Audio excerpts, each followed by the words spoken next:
17 বছর পরে খুলে দিল ফারাক্কা গেট, আর বাংলাদেশ পানিতে ঢুকে পড়লো পানি।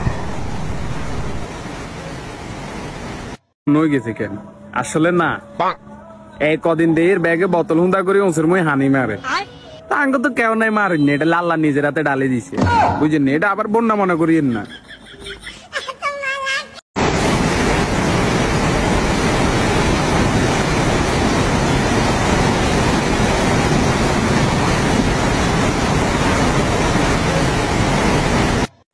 সবাই দোয়া করবেন। নোয়াখালীতে বন্যার অবস্থা খুবই ভয়াবহ, আগে কখনো এমন দেখিনি।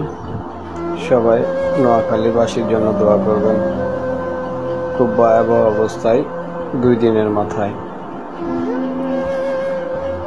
আল্লাহ যেন সবাই হেফাজত করে, সবাই এই দোয়াটাই করবেন। দেখুন বৃষ্টি থামছে না, বন্যার পানি শুধু বাড়তেই আছে। সবাই আমাদের জন্য দোয়া করবেন।